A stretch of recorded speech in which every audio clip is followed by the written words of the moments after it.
Turning to India and Mahua, we've talked a lot about nudge incentives, financial incentives, social incentives, all these things. What about disincentives?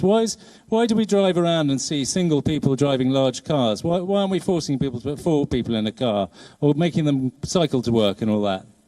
Aren't we actually making the problem bigger by insisting on everybody having cars and scooties? No, it's a very difficult situation, especially since many of our cities in India are still relatively unplanned. We also don't have a social system where people would want to go or want to walk to office. For the most part, the weather conditions are not perfect. They're not conducive. There are pockets in the country where cities are, in fact, doing more things like sidewalks, building more public transit. But then because, again, our cities are relatively unplanned, even inserting public transit is a very difficult and challenging exercise.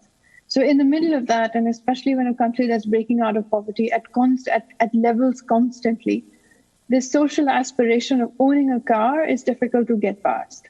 So one has to deal with that reality that people are going to move into cars. They're going to move in from two-wheelers into vehicles. And so we, at some level, I think you just have to accept that reality that is going to happen. Now, in parallel, we build things like public transit. We urge people to walk, but really that's it's not likely to happen as much. And we do several other things as well. But quite frankly, and quite honestly, I think this system in some of these countries and in some of these densely populated countries, in some of these countries that are slightly less organized, and for example, compared to Scandinavia or in fact anywhere else in Europe, the reality is that you have to work in that system. And so one relies on the market. One, of course, waits for the government. The government is still very much at the wheel.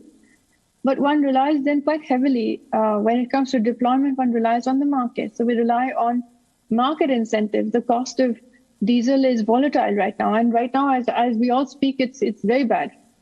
And the cost of petrol is only going up.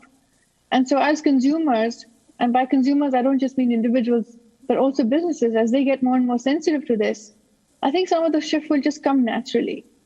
So I'm a big proponent generally of having the market pick up something without, of course, losing sight of things that we should be doing, including making our cities a lot more, better planned and more conducive to public transit and clean public transit. Okay, and I think a consistent theme from the panelists today is the power of the market and letting that bring its own influences to bear. Sven, Mahua mentioned one thing, which was ownership. This sort of visceral need to own your car. You own a watch, you then own a car if you're lucky, you own a house if you're even luckier.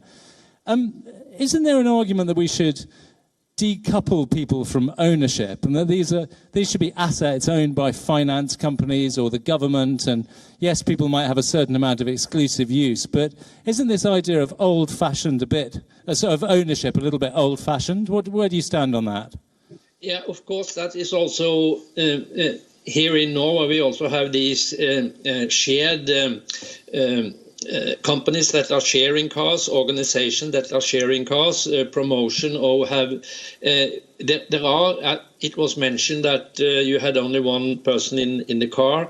In Norway, if you have only one person in the car, you're not allowed to drive in certain lanes and so forth. So it is possible, and it is a good thing for politicians and government to set up some rules here that are in a way helping a little bit on the problem.